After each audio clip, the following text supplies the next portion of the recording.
Up my Treadwell Eagles. We just watched a video on how yogurt is made, and now we're going to watch a video on what is yogurt. So if you haven't seen how yogurt is made or making yogurt, how we made that, go back and watch that before you watch this video.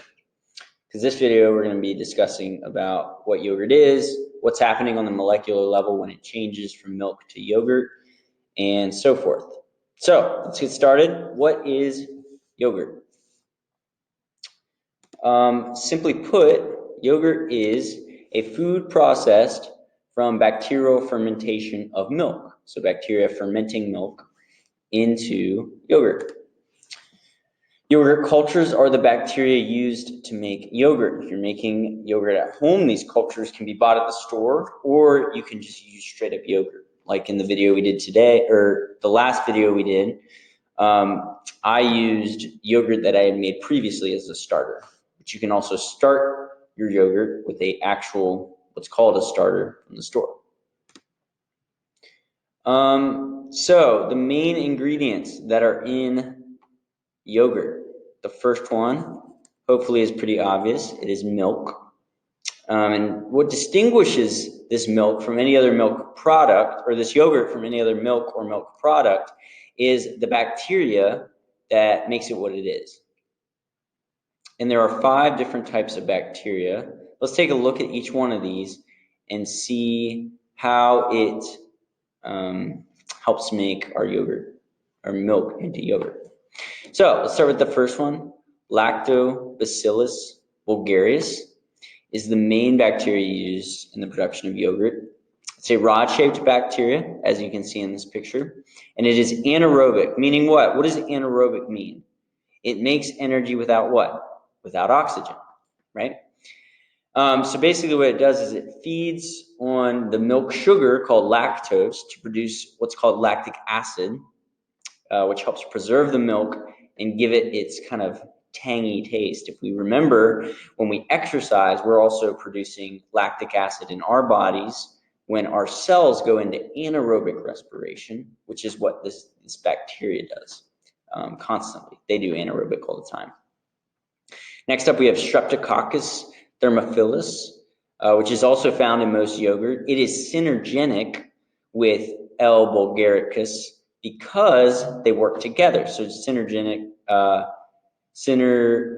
synergistic means that they're working together and they're helping each other.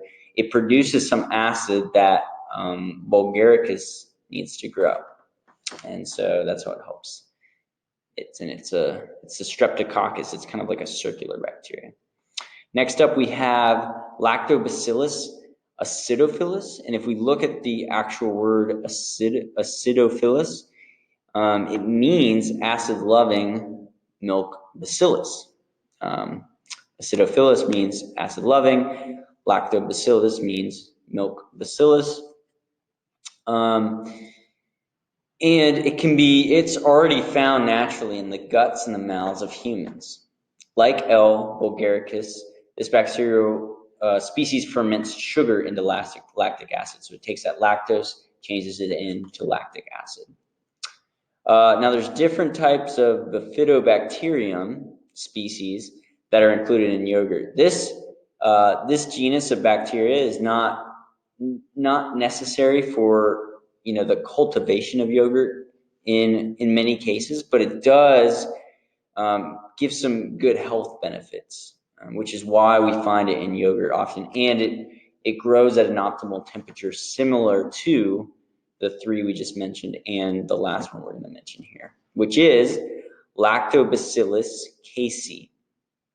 And Lactobacillus casei helps the growth of L. acidophilus by producing an enzyme which turns starch into sugar, or a protein. Enzyme is a type of protein, and it turns starches into sugars. And if you remember, acidophilus, like bulgaricus, breaks down those sugars into lactic acid.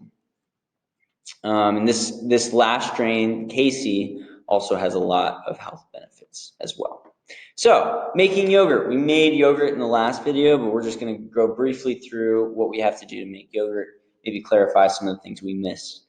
So first you have to start with milk. That's the main ingredient when we're dealing with yogurt.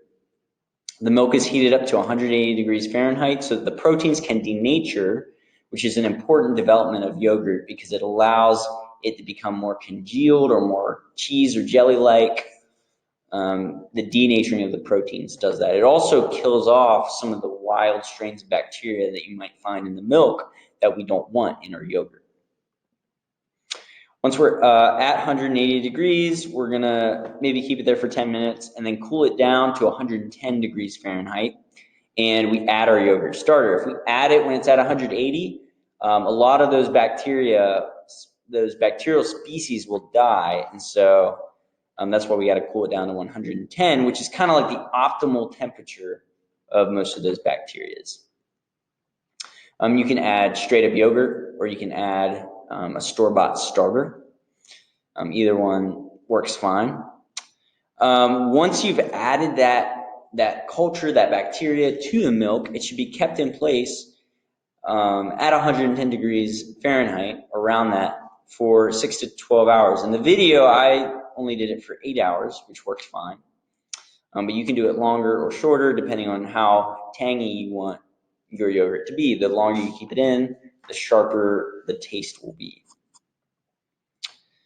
And then after that, you're gonna refrigerate it so that some of those, the heat is keeping some of those molecules apart, but as it cools down, it'll congeal more, solidify more, and you can even strain it if you want. Like we did in the video, you can strain it to become a little thicker. However, if you do strain it, you're losing some of those health benefits because that liquid surface that we strained off is actually a whey, WHEY. It's a whey liquid that's actually really good for you. So a lot of times keeping that in is better for you. Now, there are 3 main health benefits we're going to talk about from yogurt. Number 1, they strengthen your bones. All right, there's calcium in milk, and that calcium stays when that milk becomes yogurt, and that is going to help keep your bones strong because bones are made primarily from calcium. It fills you up quickly. Yogurt is known to make you feel full much quicker. Studies have shown that eating yogurt versus the same amount of another food, yogurt, for some reason, I don't know the complete science behind it, but it makes you more full. And then probiotics. What are probiotics? Probiotics are bacteria that are good for your digestive system and your gut flora, or just the environment of bacteria in the gut. And essentially, this bacteria will help with digestion. So if you have issues like chronic diarrhea, irritable bowel syndrome, these probiotics, these healthy bacteria are going to help your stomach digest the foods you need to digest. And that's kind of the main health benefit of yogurt.